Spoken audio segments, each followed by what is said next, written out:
Teriknya siang Madinah terasa begitu menyengat. Jalanan sunyi, angin panas berhembus pelan membawa rasa letih yang menusuk tubuh. Di saat seperti itu, Sayyidina Umar bin Khattab radhiyallahu anhu keluar dari rumahnya dengan langkah berat sambil menahan perih di perutnya. Rasa lapar yang begitu kuat membuat tubuhnya lemas. Di tengah perjalanan, Umar bertemu dengan Sayyidina Abu Bakar. Melihat sahabatnya berjalan di bawah panas matahari, Umar pun bertanya, "Wahai Abu Bakar, apa yang membuatmu keluar di siang sepanas ini?"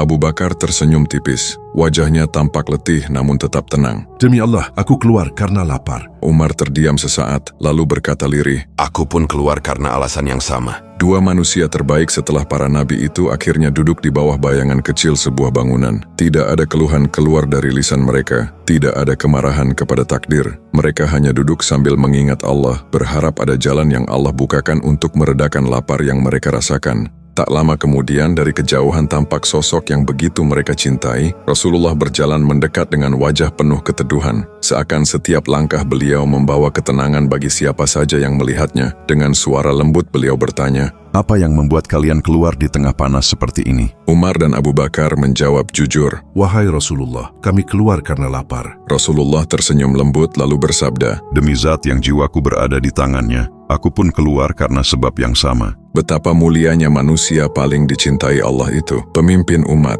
manusia terbaik di muka bumi, namun tetap merasakan lapar seperti sahabat-sahabatnya. Beliau lalu berkata, "Mari ikut denganku." Mereka pun berjalan bersama menuju rumah seorang sahabat Ansyar yang mulia, Abu Ayyub al-Ansyari radhiyallahu anhu. Rumah yang dahulu menjadi tempat pertama Rasulullah singgah saat hijrah ke Madinah. Ketika sampai di sana, istri Abu Ayyub menyambut Rasulullah dengan penuh hormat dan kebahagiaan. Tak lama kemudian Abu Ayyub pulang sambil membawa air. Saat melihat Rasulullah berdiri di depan rumahnya bersama Abu Bakar dan Umar, wajahnya langsung bersinar penuh syukur. "Alhamdulillah, hari ini tidak ada seorang pun yang memiliki tamu semulia tamuku." Dengan hati yang berbunga-bunga, Abu Ayyub segera mempersilakan mereka masuk. Ia bergegas menuju kebunnya, mengambil kurma terbaik, memerah susu kambing, lalu menyembelih seekor kambing muda untuk menjamu Rasulullah dan kedua sahabatnya. Tak lama, hidangan sederhana itu pun tersaji. Namun sebelum menyentuh makanan itu, Rasulullah justru teringat keluarganya.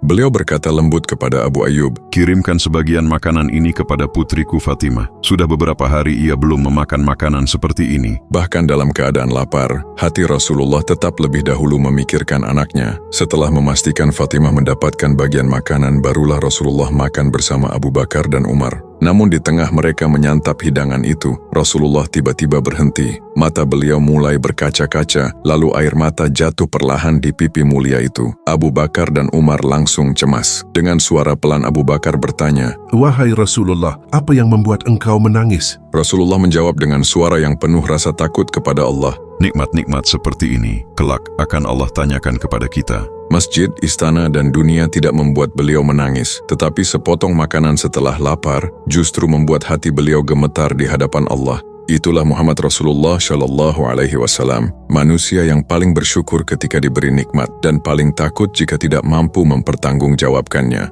Sementara kita sering menikmati begitu banyak nikmat tanpa pernah benar-benar memikirkannya. Semoga Allah melembutkan hati kita untuk meneladani syukur, akhlak, dan rasa takut Rasulullah kepada Allah Subhanahu wa Ta'ala. Dan semoga kelak kita dipertemukan dengan beliau dalam keadaan beliau ridha kepada kita.